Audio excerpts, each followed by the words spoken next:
Hello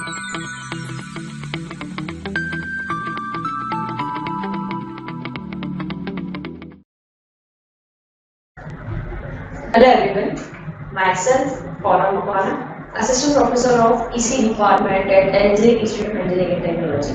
Welcome to the session of Satellite Communication. In the last session we have finished unit number 8. In today's session we will start the next unit, that is Satellite Access. Now, in today's session what we will cover? We will see what is the need of multiple access, a definition of multiple access, types of multiple access like TDMA, FDMA, CDMA, and what do we mean by satellite switch TDMA. Based on that, what is onboard processing. Alright. So, first of all, before starting multiple access, we need to understand that why we require a multiple access. As we know that our radio frequency is shared by a medium, right? That means a multiple users are going to use a same frequency band, or I can say with different time slot, or we can say that each and every users are going to use a different frequency band for the same time slot, right? So how to allocate this communication channel? So we are going to use a multiple access protocols. Why? Because it governs how radio frequency mediums are going to be allocated to each channel, right? So there are two different types of allocation. First one is fixed access protocol and second one is random access protocol, in which in the fixed allocation access protocol, we are pre-assigning a frequency or the time slot to a particular user, and in random access protocols, we allow the user to share access based on statistically with the conflict resolution, right? So this is the requirement of multiple access. Apart from that, we have a very small frequency band, right? And multiple users are there. So what we do is, we are sharing that same frequency band by sharing with the time slot, or with each users are assigning a different frequency for the same time slot. Alright? That's why a multiple access is the ability of a large number of earth stations to simultaneously interconnect their respective voice, data, facsimile and its television links. Alright? That means we are able to communicate with the help of a large number of earth stations. They are going to communicate with each other. Alright? So, what are the basic problems which involve in sharing a frequency band? First of all, our first is satellite capacity. What does it mean? It allows the adaptability to multimedia traffic. Second, with the help of spectrum utilization, we are able to minimize the cost of my system, right? Third, satellite power. That means how my power is going to be transmitted in which amount. Alright? So it defines the user's acceptability. And the last one, that is the fourth one, is the interconnectivity, which defines how flexible my system is. Alright? So there are total 3 basic techniques. First one is FDMA, TDMA and the CDMA. Now FDMA means frequency division multiple access, TDMA means time division multiple access, and CDMA means code division multiple access. Alright? We will see all this technique one by one in this chapter. First of all, a brief introduction of FDMA, TDMA, CDMA. What does it mean? Now, FDMA stands for the frequency division multiple access, in which the channels are allocated to the non-overlapping frequency bands. That means we are assigning a different frequency to the multiple users. For example, there are three users, user A, B and C, and I have a three frequency band. So what I'm going to do is, I'm assigning a user A to a 10 kHz, user B to 20 kHz and user C to a 30 kHz. Alright, that means I have assigned a separate frequency band to the multiple users. That means they can transmit at their own time, but for the specific frequency band. Alright. In TDM, that means a time division multiple access, means what? In which we need to ensure that all the time slots should be a non-overlapping. What does it mean? For example, three users are there, user A, B and C. So I am assigning a same frequency to all the users. Like I am assigning a 10 kHz to all the users, but they need to communicate for a different time. Like user A is going to transmit a signal for a 12 AM. User B is going to transmit a signal for 12 and 5 minutes, and user C is allowed to transmit for 12-15 minutes. Alright. So I am going to assign a different time slot for multiple users in time division multiple access. Right. And the last one, that is code division multiple access, in which all the users are assigning a same frequency and same time slot, but they are going to be distinguished by a different codes. Right. That means the channels are differentiated via codes. Right. So we are going to use a spread spectrum. What does it mean? That we will see in this chapter. Now, as I have told you, the frequency in FDM is going to be distributed for multiple users. So over here, this graph, it shows the on x-axis there is frequency, and the y-axis that is a time, right? That means I am going to assign a same time slot for multiple users in FDM, but all the users are going to be identified for a different frequency. Alright. Now in TDM, all the users are going to be identified by different time slots. Right? How?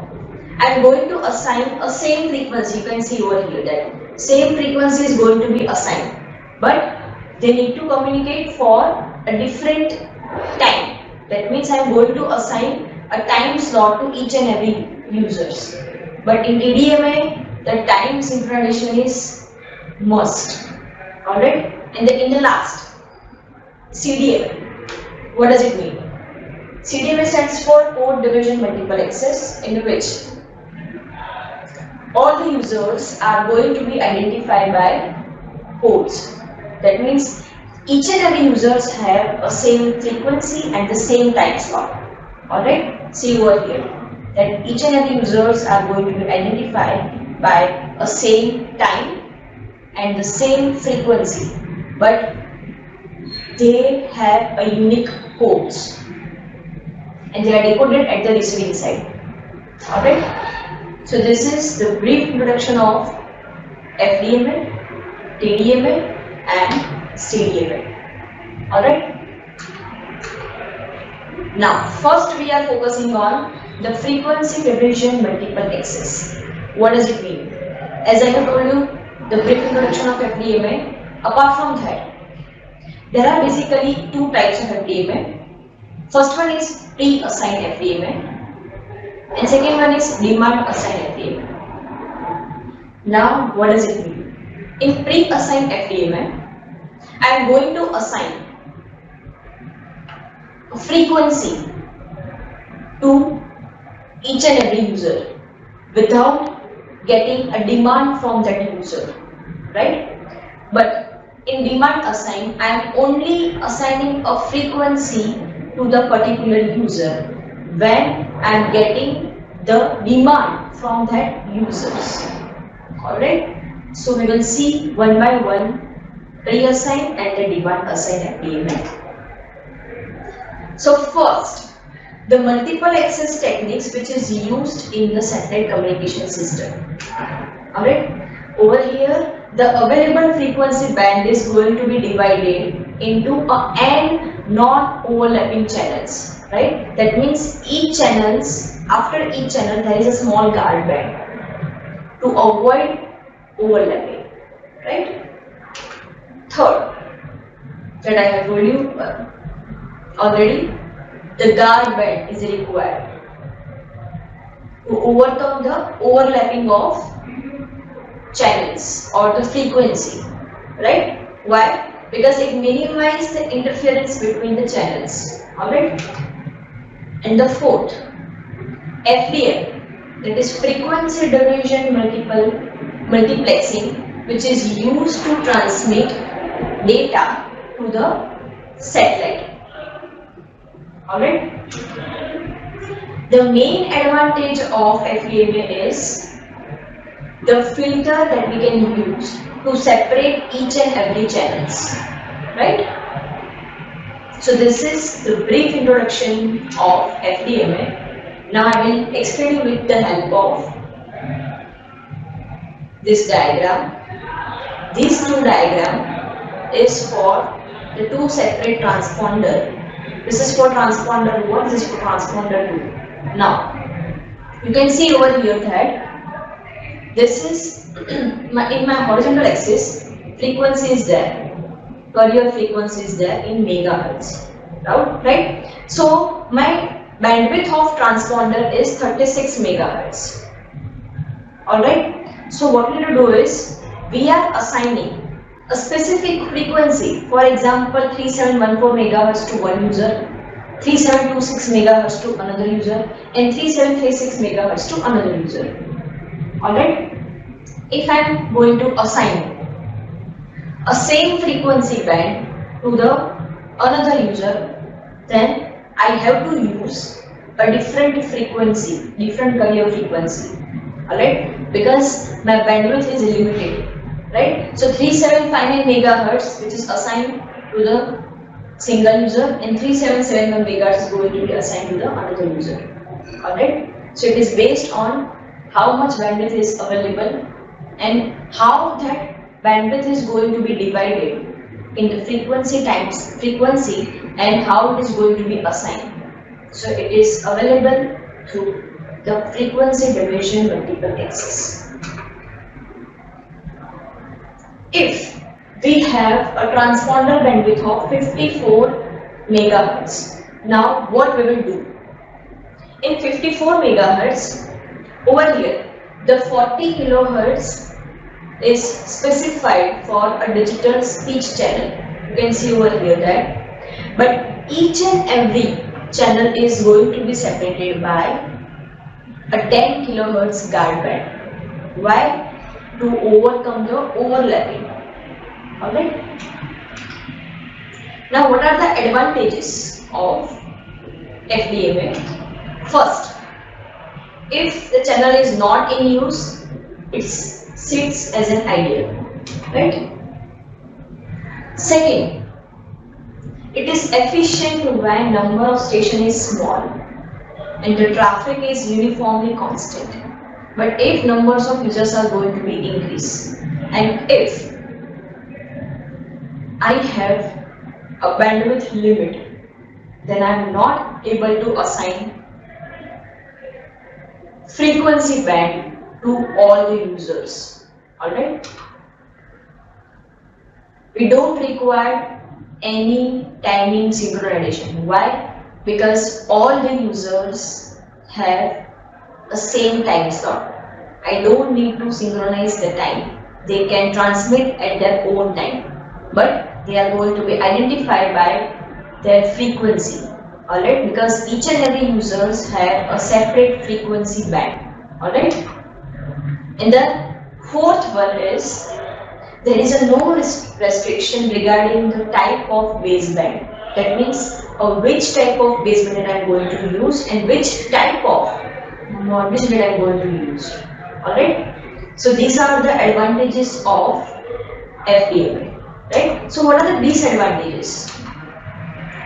First, we require a guard band. That means I need to use a specific frequency gap between a two channel. That means that gap is useless for me. Alright, and it will also limits the bandwidth. Right? Second disadvantage is it requires a right RF filtering to minimize the adjacent channel interference. What does it mean? As we need to identify which frequency band is there. So we need to use RF filter to identify a specific frequency band. Apart from that, we need to minimize the adjacent channel interference. Okay.